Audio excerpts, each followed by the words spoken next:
Desde que me mudé a la casa de mi esposo en Sevilla, supe que algo no encajaba. La casa era un edificio antiguo de 3 plantas en el barrio de Santa Cruz, con paredes gruesas que mantenían el frío incluso en los días más calurosos de verano. Pero más fría que las paredes era la mirada de mi suegra, doña Mercedes, una mujer de 60 años, con el pelo siempre recogido en un moño apretado y labios que rara vez sonreían. A pesar de que yo pagaba la mayor parte de los gastos con mi sueldo de profesora, ella nunca reconocía mi esfuerzo. «Es tu obligación, Lucía», me decía cada vez que dejaba los recibos sobre la mesa. «Te casaste con mi Antonio, ahora tienes que cumplir con tus responsabilidades». Como si el simple hecho de ser la esposa de su hijo me convirtiera en una sirvienta sin voz ni voto. Los primeros meses intenté ganarme su aprobación. Preparaba paellas los domingos, limpiaba hasta el último rincón de la casa y compraba flores frescas para el salón. Pero nada era suficiente. Si la paella estaba demasiado húmeda, si encontraba polvo en alguna esquina o si las flores no eran de su color preferido, siempre había una queja, un suspiro de decepción, una mirada que me recordaba que yo era una intrusa en su territorio. Antonio, mi marido, pasaba la mayor parte del tiempo fuera. Su trabajo como arquitecto lo mantenía ocupado durante el día y las noches las dedicaba a tomar cervezas con sus amigos de la universidad. Cuando intentaba hablarle sobre el comportamiento de su madre, siempre tenía la misma respuesta. «Es que no la entiendes, Lucía. Mamá es de otra generación. Tiene sus costumbres. Dale tiempo, tiempo». Como si el tiempo pudiera curar las heridas que se abrían cada día con sus comentarios. Una mujer decente se levanta antes que su marido para prepararle el desayuno. En mis tiempos, las nueras respetaban a sus suegras. Antonio merece a alguien que sepa llevar una casa como Dios manda. Frases que caían como gotas de ácido sobre mi autoestima. Lo peor eran las cenas familiares. Cada jueves, los hermanos de Antonio venían con sus parejas. Elena, la esposa de Rafael, siempre perfecta con sus joyas y vestidos caros. Carmen, la novia de Miguel, callada y sumisa. Y yo, la rebelde, la que trabajaba fuera de casa, la que a veces llegaba tarde por reuniones en el colegio. Doña Mercedes aprovechaba esas cenas para humillarme sutilmente. «Lucía, cariño, ¿no has tenido tiempo de planchar este mantel? Claro, con tanto trabajo importante que haces».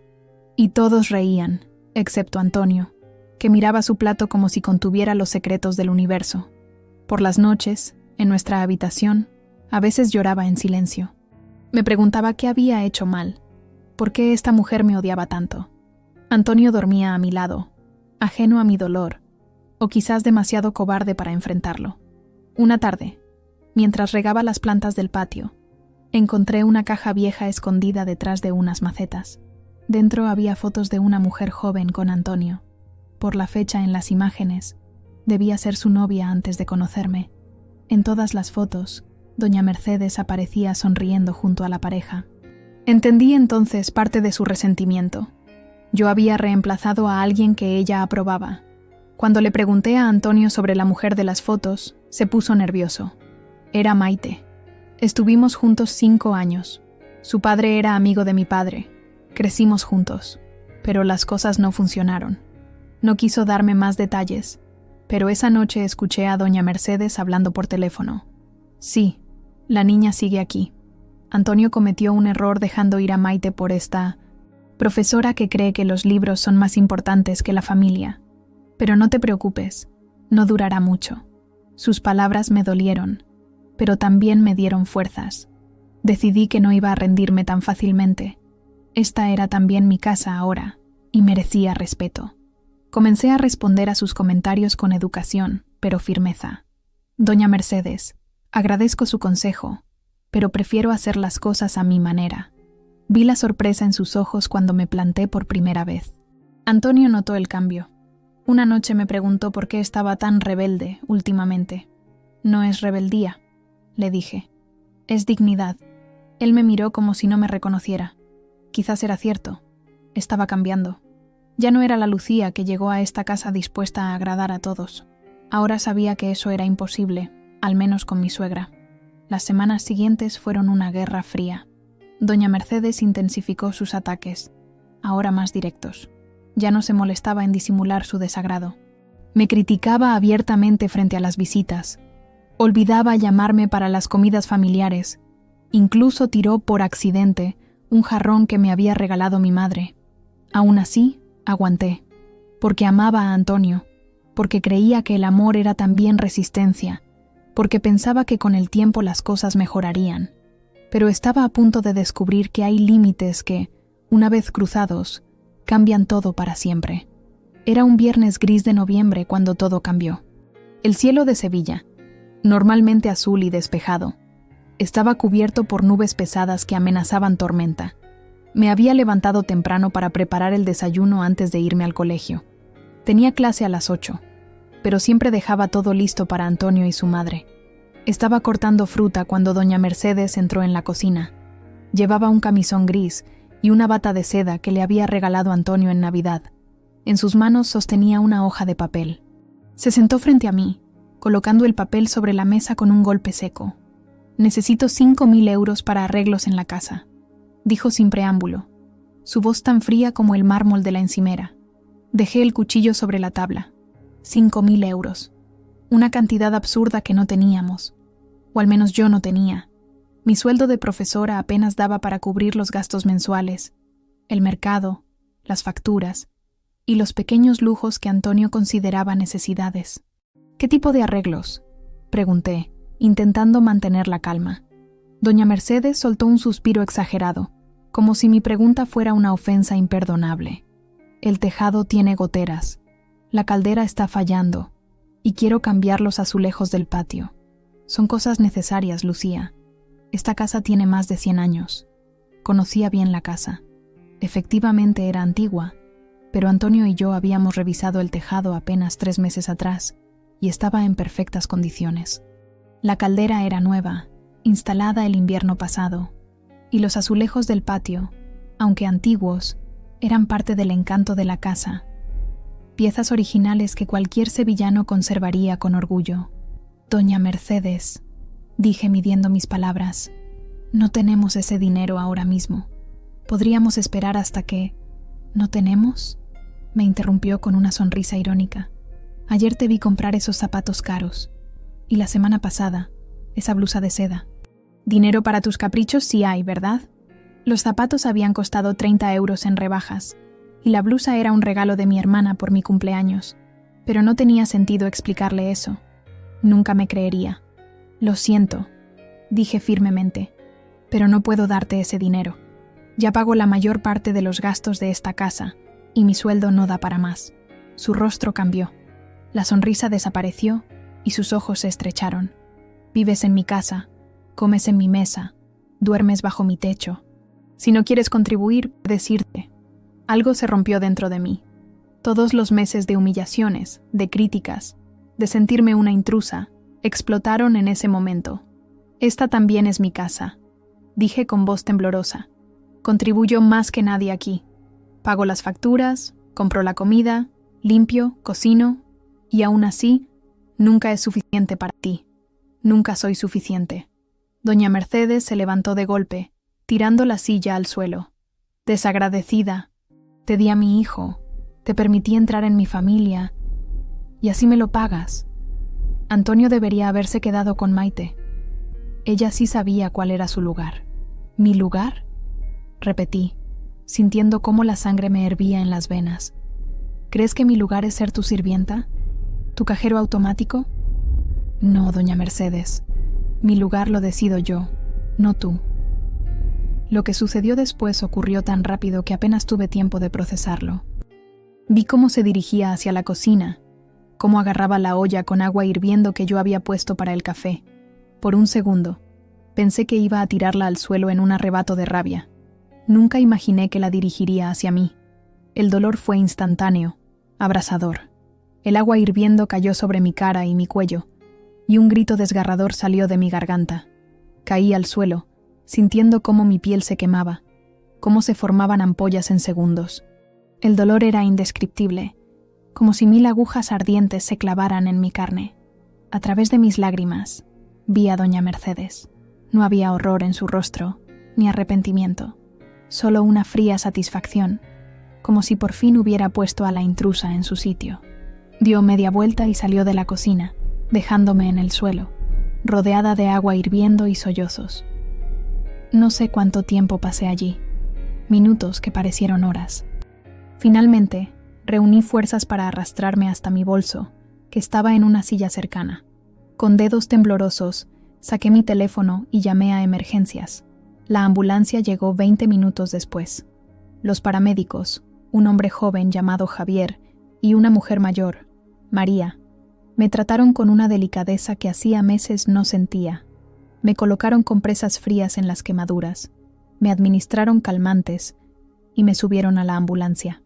Antes de que cerraran las puertas, vi a doña Mercedes en la ventana del segundo piso, observando. Nuestras miradas se cruzaron por un instante, y en ese momento supe que nunca volvería a ser la misma. Algo había muerto en mí, pero también algo había nacido. Una determinación feroz, una promesa silenciosa de que esto no quedaría así. En el hospital, los médicos confirmaron lo que ya sabía: quemaduras de segundo grado en el 15% de mi cuerpo, principalmente en el lado derecho de mi cara, cuello y parte del hombro. Tendrá cicatrices, dijo el doctor Ramírez con tono compasivo, pero con el tratamiento adecuado se minimizarán. Cicatrices. La palabra resonó en mi cabeza. Físicas, emocionales, cicatrices que llevaría para siempre, marcas visibles de lo que esa mujer me había hecho. Llamé a mi hermana Pilar desde el hospital. Vivía en Madrid y hacía meses que no nos veíamos, pero en cuanto escuchó mi voz quebrada, supo que algo grave había ocurrido. Le conté todo entre sollozos. Su respuesta fue inmediata: voy para allá, no vuelvas a esa casa. Antonio apareció 3 horas después. Tenía el rostro pálido y las manos le temblaban. Se sentó junto a mi cama, sin atreverse a tocarme, como si temiera romperme más de lo que ya estaba. Lo siento, murmuró, mirando las vendas que cubrían mi cara. Mamá dice que fue un accidente, que tropezó y... No fue un accidente, le interrumpí, mi voz áspera por los gritos. Tu madre me tiró agua hirviendo deliberadamente porque me negué a darle 5.000 euros. Me atacó Antonio. Intentó desfigurarme. Él negó con la cabeza, incapaz de aceptar la verdad. Debe haber un malentendido. Mamá nunca haría algo así. ¿Ella es qué?, pregunté, sintiendo cómo la rabia reemplazaba al dolor. Una santa, una mujer devota. Tu madre me ha hecho la vida imposible desde que llegué a esa casa.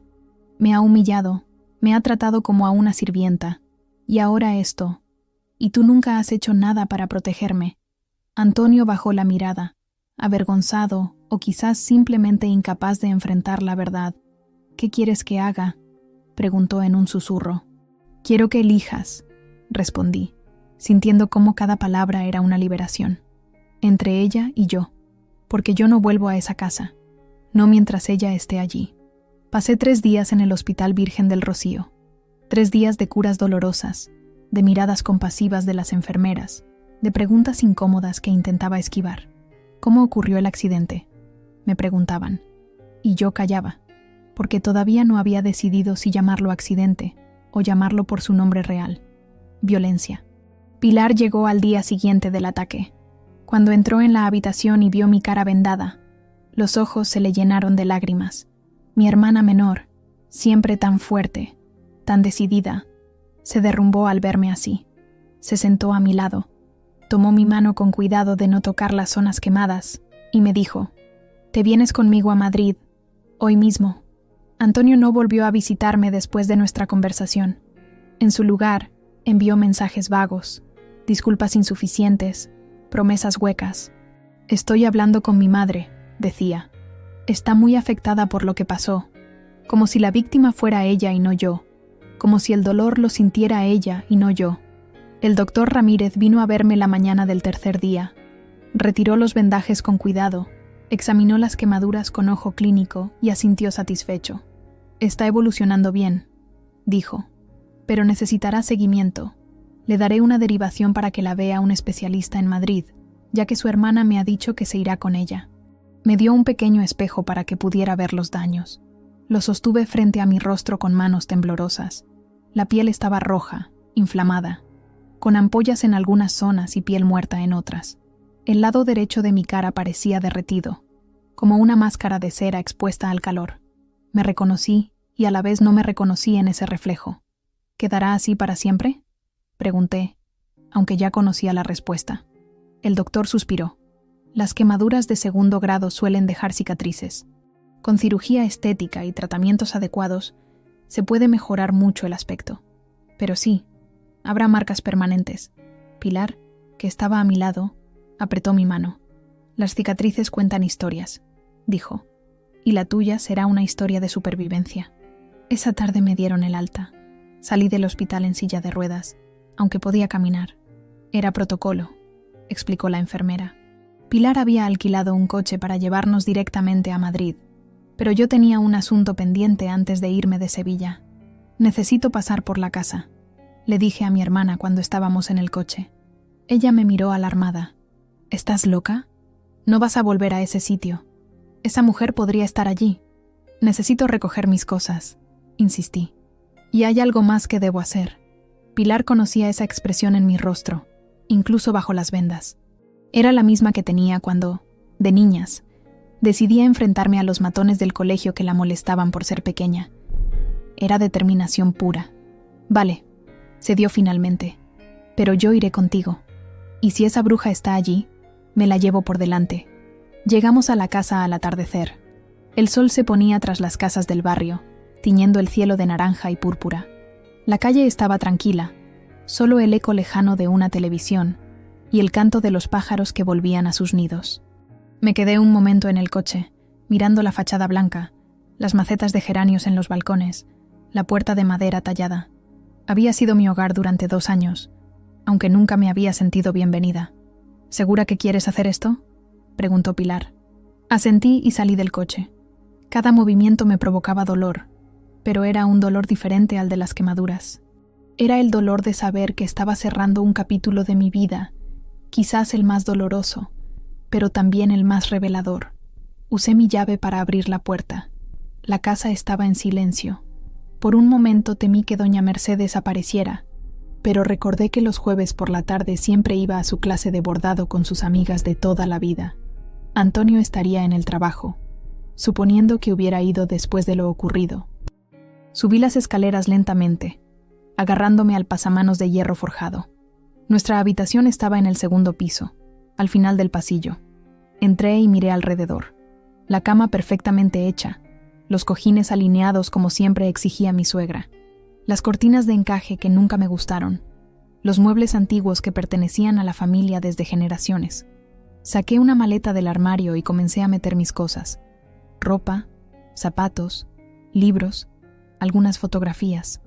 No quería llevarme mucho, solo lo esencial. Lo que realmente importaba ya lo tenía conmigo, mi dignidad. Mientras recogía mis pertenencias, encontré algo que no esperaba. En el cajón de la mesita de noche de Antonio, bajo unos papeles, había un sobre amarillo. Lo abrí por curiosidad y dentro encontré fotos. Fotos mías. Fotos que Antonio me había tomado durante nuestro noviazgo y los primeros meses de matrimonio. En todas ellas salía sonriendo, feliz, confiada. Había una en particular que me gustaba. Estábamos en la playa de Cádiz, con el mar de fondo, y yo reía mirando a la cámara, con el pelo suelto al viento. Me quedé mirando esa foto durante un largo rato. ¿Dónde había quedado esa mujer? ¿En qué momento había permitido que su luz se apagara? Guardé la foto en mi bolso y terminé de hacer la maleta. Antes de salir de la habitación, me detuve frente al espejo del armario. Me quité las vendas con cuidado, queriendo ver mi rostro completo, sin filtros. Las quemaduras estaban ahí, rojas e inflamadas, pero bajo ellas seguía estando yo. Mis ojos, mi nariz, mis labios. Seguía siendo Lucía, aunque una Lucía diferente. Bajé las escaleras con la maleta en una mano y la determinación renovada. Pilar me esperaba en el salón, inquieta, revisando las fotos familiares que adornaban las paredes. «No aparecemos en ninguna», comentó cuando me vio. «Hay fotos de Antonio desde bebé hasta adulto, de sus hermanos, de toda la familia, pero ni una sola donde salgas tú. Nunca fui parte de la familia para ella», respondí. Solo era la intrusa que le robó a su hijo. Estaba a punto de irme cuando recordé que había una cosa más que quería hacer. Le pedí a Pilar que me esperara y fui a la cocina, el lugar donde todo había cambiado. La cocina estaba impecable, como si nada hubiera ocurrido allí. El suelo limpio, la encimera reluciente, los platos ordenados. Ni rastro de mi sangre, ni de mis gritos, ni de mi dolor. Todo borrado, como si la violencia pudiera desaparecer con un trapo y lejía. Abrí un cajón y saqué un papel y un bolígrafo. Escribí una nota breve pero contundente. Antonio, me voy a Madrid con mi hermana. No volveré. Lo que tu madre me hizo no fue un accidente, fue un ataque. Podrías haberme protegido. Podrías haber elegido amarme por encima de su control tóxico, pero elegiste el silencio. Y el silencio también es una elección. No te odio. Ya no siento nada por ti. Solo espero que algún día encuentres el valor que a mí me costó tanto encontrar. Lucía. Dejé la nota sobre la mesa de la cocina, junto con mi anillo de bodas. Un círculo perfecto de oro que ya no significaba nada para mí. Salí de la cocina sin mirar atrás, pero antes de llegar al salón donde Pilar me esperaba, me detuve frente al teléfono fijo. Junto a él había una libreta donde doña Mercedes anotaba los números importantes. Busqué uno en particular y lo marqué. Comisaría de Policía de Santa Cruz. ¿En qué puedo ayudarle?, respondió una voz masculina. Quiero denunciar una agresión, dije con voz clara. Mi nombre es Lucía Méndez y mi suegra me ha quemado la cara con agua hirviendo. El trayecto a Madrid fue silencioso. Pilar conducía concentrada en la carretera mientras yo miraba por la ventana, viendo cómo Sevilla se alejaba en la distancia. Los campos de olivos pasaban como manchas verdes bajo el cielo estrellado. Sentía un extraño vacío, como si hubiera dejado atrás no solo una ciudad, sino una parte de mí misma. ¿Te duele?, preguntó Pilar después de una hora de viaje. Todo, respondí. No solo me refería a las quemaduras. Llegamos al apartamento de mi hermana pasada la medianoche. Era pequeño pero acogedor, en el barrio de Malasaña, un piso antiguo reformado, con techos altos y suelos de madera. Pilar me instaló en su habitación, insistiendo en que ella dormiría en el sofá. Mañana empezamos de cero, dijo mientras me ayudaba a aplicarme la pomada en las quemaduras. Nueva ciudad, nueva vida. Esa noche apenas dormí. Las quemaduras palpitaban bajo los vendajes y mi mente no dejaba de repasar los acontecimientos. La cara de doña Mercedes cuando arrojó el agua, la ausencia de Antonio cuando más lo necesitaba, la decisión de denunciar. Por la mañana, mientras Pilar preparaba café, recibí una llamada. Era el inspector Morales, de la comisaría de Santa Cruz. Señora Méndez, hemos recibido su denuncia y necesitamos que venga a ratificarla, dijo con voz profesional. Me he trasladado a Madrid, expliqué. ¿Puedo hacerlo desde aquí? Hubo un silencio al otro lado de la línea. Es posible, pero complicará el proceso. Lo ideal sería que pudiera venir a Sevilla para la declaración formal y la recogida de pruebas. Miré mi reflejo en la ventana del apartamento. La luz de la mañana resaltaba las heridas de mi rostro. Volveré, decidí. Pero no hoy. Necesito unos días. El inspector acordó esperarme una semana. Me explicó que mientras tanto tomarían declaración a testigos, incluyendo al personal del hospital que me atendió. También me informó que, según el parte médico, mis lesiones se clasificaban como graves, lo que convertía la agresión en un delito que podría acarrear entre 1 y 3 años de prisión. Prisión. La palabra resonó en mi cabeza. No había pensado en las consecuencias legales cuando decidí denunciar. Solo quería justicia, que alguien reconociera el daño que me habían hecho. Pero ahora, la posibilidad de que doña Mercedes acabara en la cárcel se hacía real. ¿Estás segura de esto?, me preguntó Pilar cuando le conté la conversación. Sabes lo que significa, ¿verdad? Juicios, declaraciones, revivir todo una y otra vez. Estoy segura, respondí. Si no lo hago, ella ganará, y seguirá creyendo que puede tratar así a las personas. Esa misma tarde, recibí un mensaje de Antonio. Era el primero desde que había abandonado Sevilla. Lucía, acabo de llegar a casa y he encontrado tu nota. No puedo creer que te haya sido así. Mamá está destrozada. La policía vino esta mañana y le tomaron declaración. Dice que fue un accidente, que tropezó. Por favor, vuelve para que podamos arreglar esto como una familia. Te quiero. Sentí náuseas al leer sus palabras. ¿Destrozada? ¿Un accidente? ¿Como una familia? Antonio seguía atrapado en la telaraña de manipulación de su madre, incapaz de ver la verdad, incluso cuando era tan evidente. No respondía a su mensaje. En cambio, hice algo que llevaba tiempo queriendo hacer. Llamé a mi directora en el colegio donde trabajaba en Sevilla y le expliqué la situación. Carmen, una mujer de 50 años con una energía envidiable, se mostró comprensiva y horrorizada a partes iguales. «Dios mío, Lucía, lo siento tanto», dijo. «No te preocupes por el trabajo. Puedo tramitar un traslado por circunstancias excepcionales. Conozco a la directora de un centro en Madrid. Te enviaré sus datos». Su apoyo me dio fuerzas. Esa noche, por primera vez desde el ataque, dormí profundamente. Los días siguientes fueron un torbellino de actividad. Visitas médicas para el seguimiento de las quemaduras, trámites para el traslado laboral, búsqueda de un apartamento propio en Madrid. No quería ser una carga para Pilar, aunque ella insistía en que podía quedarme el tiempo que necesitara. 5 días después de mi llegada a Madrid, recibí una llamada que no esperaba. Era Elena, la esposa de Rafael, el hermano mayor de Antonio. «Lucía», dijo con voz temblorosa, «he oído lo que pasó. Lo siento mucho». Me sorprendió su llamada. Elena siempre había sido la favorita de doña Mercedes, la nuera perfecta que yo nunca pude ser. «Gracias por llamar», respondí, sin saber qué más decir. «Quiero que sepas que te creo», continuó. «Conozco a doña Mercedes desde hace 10 años. He visto cómo trata a las personas que considera inferiores». «¿Inferiores?», repetí, sintiendo cómo la rabia volvía a surgir.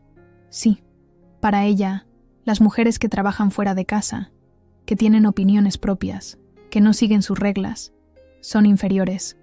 Yo aprendí a fingir, a aparentar ser la nuera que ella quería, pero tú nunca te doblegaste y eso la enfurecía.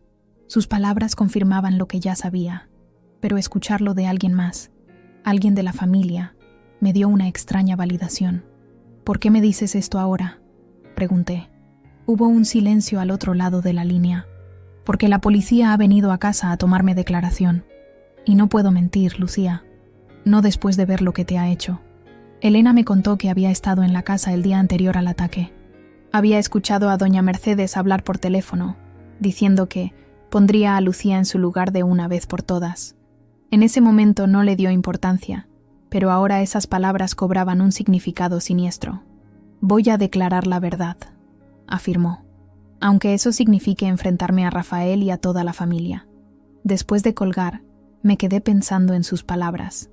No estaba sola. Había personas que me creían, que estaban dispuestas a apoyarme. Eso me dio el valor que necesitaba para el siguiente paso. Al día siguiente, regresé a Sevilla. Pilar insistió en acompañarme. El viaje de vuelta fue tan silencioso como el de ida, pero esta vez no era por el shock o el dolor.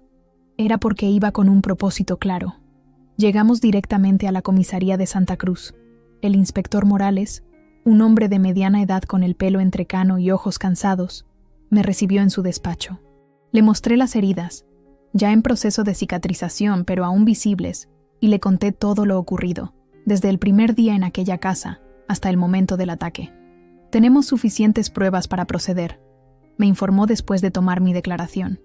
El parte médico, su denuncia y varios testigos que corroboran el ambiente hostil en esa casa. Cuando salí de la comisaría, me sentí más ligera. Había dado un paso crucial hacia la justicia, hacia mi sanación.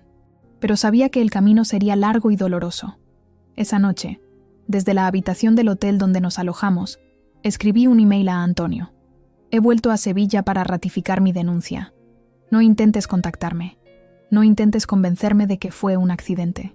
Tu madre intentó desfigurarme, y tú elegiste no verlo. Ahora yo elijo seguir adelante, sin ti, sin ella, sin el miedo y la humillación que viví en esa casa. Esto no es una venganza, es justicia. Y la justicia, al final, siempre llega». Los meses siguientes transcurrieron entre Madrid y Sevilla, entre mi nueva vida y los restos de la antigua. Conseguí un puesto en un colegio del barrio de Chamberí, un apartamento pequeño pero luminoso cerca del Parque del Retiro, y una rutina que poco a poco fue sanando mis heridas, al menos las invisibles. Las visibles tardaron más. Cada semana visitaba al doctor Ferrer, un especialista en quemaduras que me había recomendado el doctor Ramírez. Las sesiones eran dolorosas, física y emocionalmente. El tratamiento con láser para reducir las cicatrices me dejaba la piel en carne viva, pero él insistía en que con tiempo y paciencia mejoraría considerablemente. El rostro humano tiene una capacidad de regeneración asombrosa, me decía mientras aplicaba una crema calmante después de cada sesión. Y usted es joven, eso juega a su favor. Mientras mi cara luchaba por recuperarse, el caso judicial avanzaba con lentitud.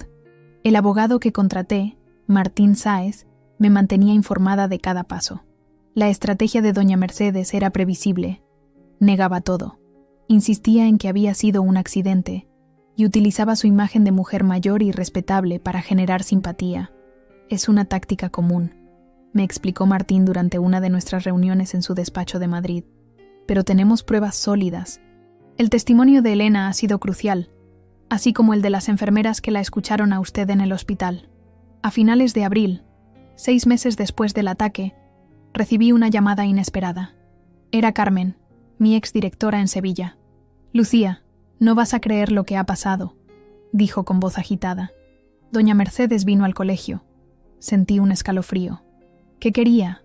Hablar con las profesoras, convencerlas de que eres inestable, que lo del ataque fue una invención tuya. Pero nadie le creyó. De hecho, Marisa la enfrentó directamente. Le dijo que todos sabíamos cómo te trataba, que varias veces habías llegado con los ojos llorosos después de un fin de semana en casa. La imagen de Marisa, la profesora de matemáticas, plantándole cara a mi suegra me provocó una sonrisa. Siempre había sido directa y protectora con las compañeras más jóvenes. Cuando se dio cuenta de que nadie la apoyaba, se puso furiosa, continuó Carmen. Empezó a gritar que eras una mentirosa, que habías seducido a su hijo, y ahora querías arruinar a su familia. Tuvimos que pedirle que se marchara, o llamaríamos a seguridad. Gracias por contármelo, dije, sintiendo una mezcla de gratitud y inquietud. ¿Crees que volverá? No lo creo. Pero si lo hace, no te preocupes. Estamos de tu lado. Estar del lado de alguien. Era un concepto casi extraño para mí después de tanto tiempo sintiéndome sola en aquella casa en Sevilla. Ahora, poco a poco, descubría que había personas dispuestas a defenderme, a creerme, a apoyarme. Una semana después de ese incidente, Martín me llamó con noticias importantes. El juez ha fijado fecha para la audiencia preliminar, me informó. Será en 3 semanas.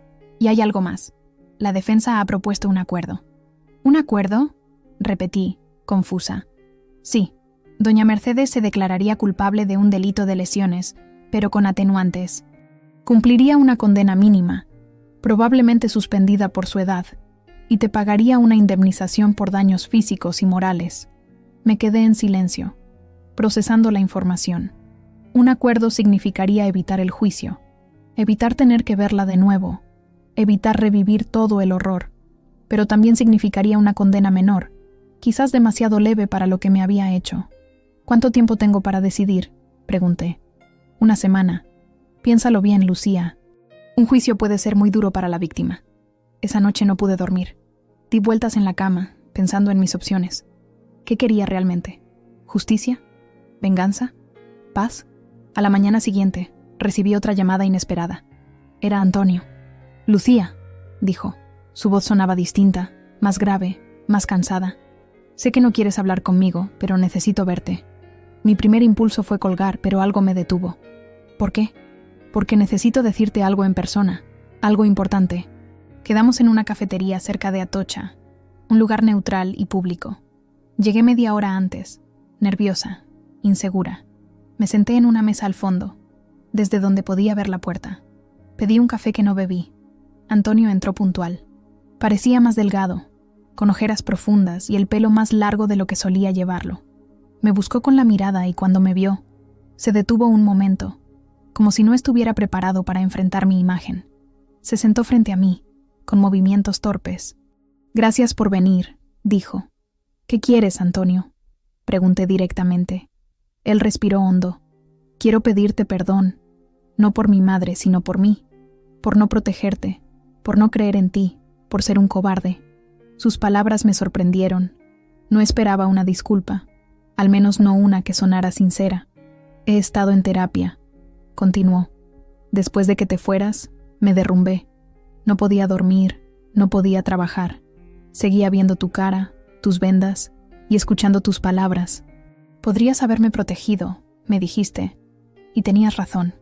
Tomó un sorbo del agua que le había traído el camarero. Mi terapeuta me ha ayudado a ver muchas cosas. La relación tóxica con mi madre, cómo permitía que controlara mi vida, cómo te abandoné cuando más me necesitabas. ¿Y qué quieres ahora?, pregunté, manteniendo la guardia alta. Nada, respondió.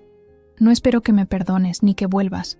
Solo quería que supieras que te creo, que sé que mi madre te atacó deliberadamente y que voy a testificar en el juicio si decides seguir adelante. Me quedé sin palabras. La idea de Antonio testificando contra su propia madre era impactante. ¿Estás seguro? Es tu madre, asintió lentamente.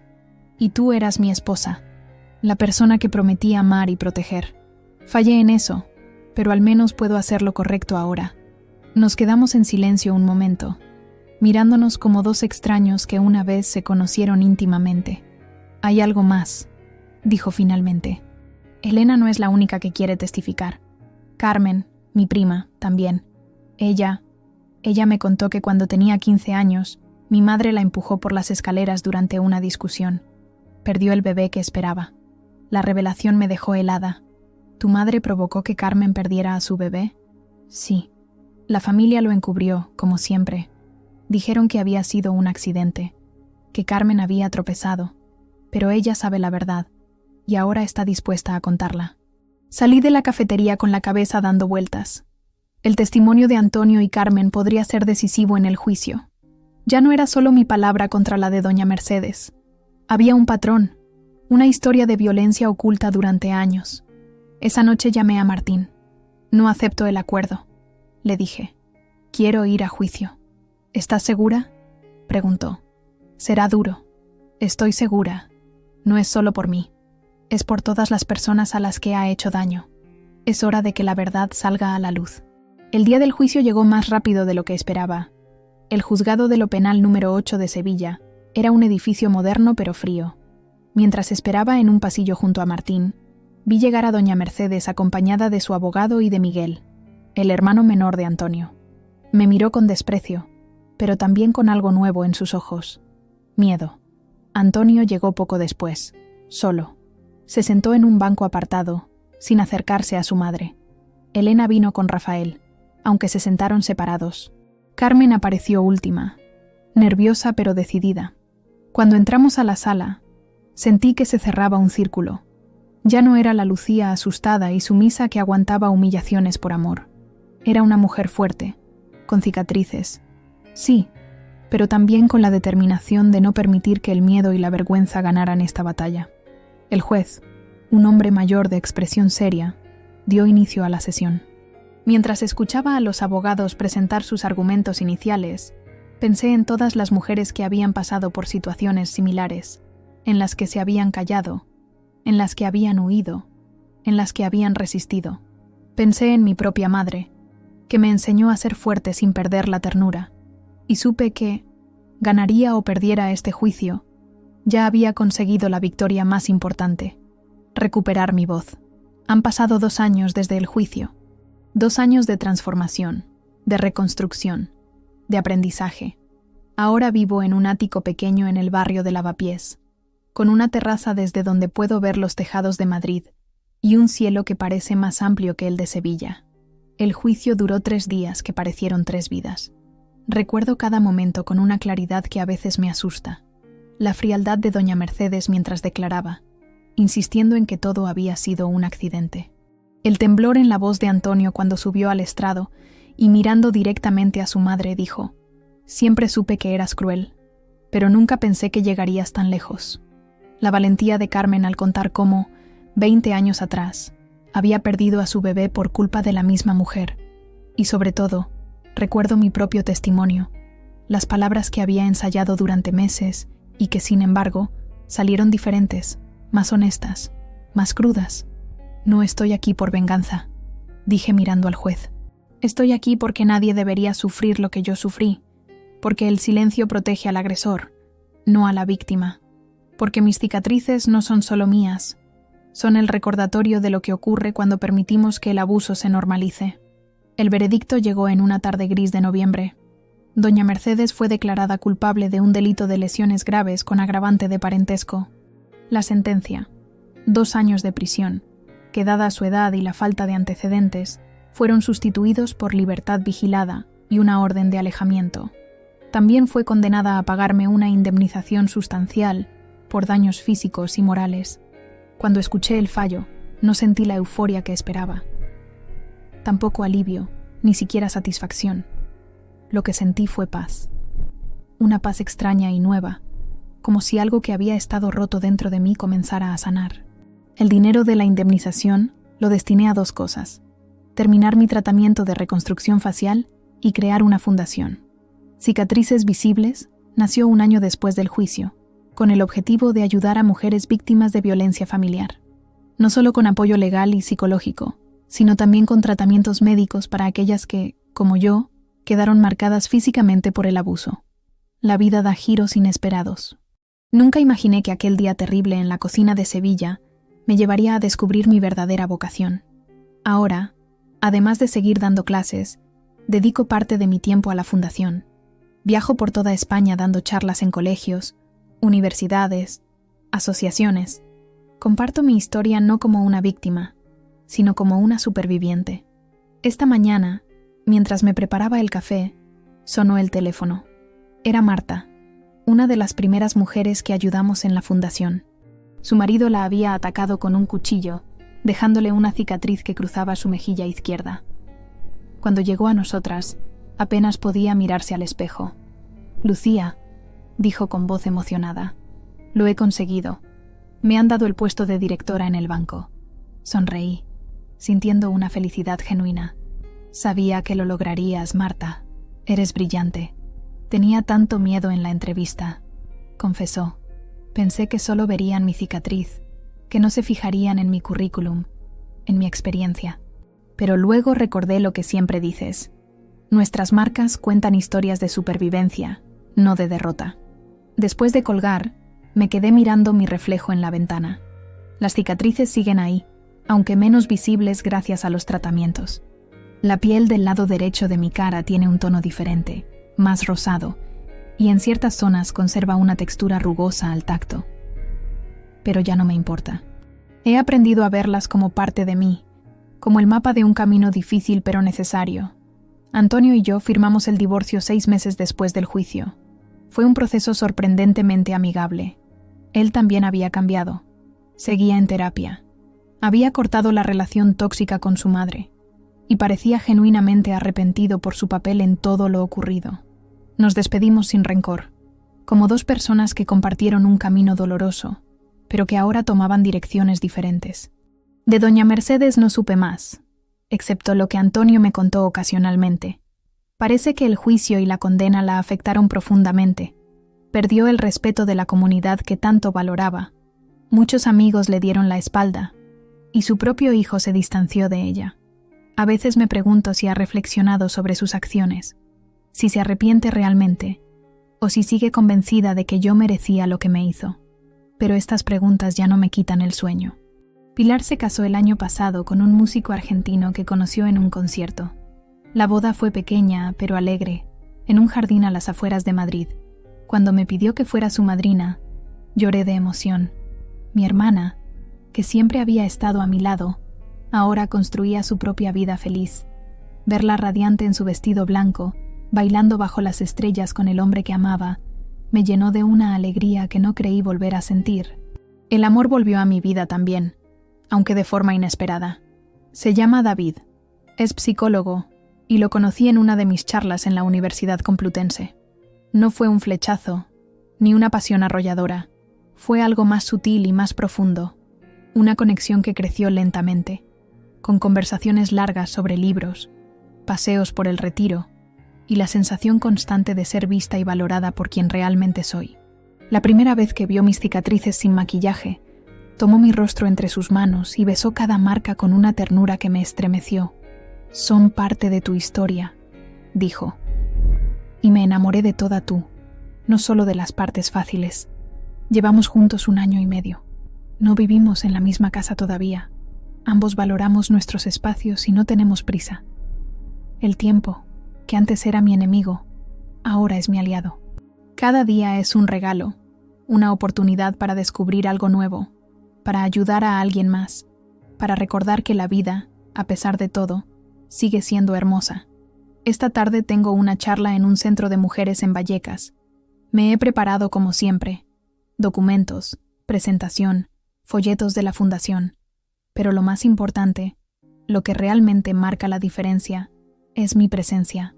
Verme de pie, con mis cicatrices visibles, hablando sin vergüenza sobre lo que viví, muestra a otras mujeres que es posible sobrevivir, que es posible reconstruirse, que es posible encontrar belleza incluso en las experiencias más dolorosas. Antes de salir, reviso mi correo. Entre los mensajes habituales, hay uno que llama mi atención. Es de una periodista del El País que quiere entrevistarme para un especial sobre violencia doméstica. Accedo inmediatamente. Cada oportunidad de visibilizar este problema es valiosa. Al final del email, la periodista menciona algo que me hace sonreír. Su historia ha inspirado a muchas mujeres a hablar, a denunciar, a no callarse. Ha creado un efecto dominó. Un efecto dominó. Me gusta esa imagen. Una pieza que cae y empuja a la siguiente, y esta a la siguiente, creando un movimiento imparable. Quizás eso sea lo más valioso que he logrado. Convertir mi dolor en una fuerza que ayuda a otras a encontrar su voz. Mientras cierro la puerta de mi apartamento, pienso en la Lucía de hace 3 años, la que se sentía invisible en aquella casa fría de Sevilla. Le diría que el camino será duro, doloroso, a veces casi imposible, pero también le diría que al final, cuando mire atrás, no verá solo cicatrices.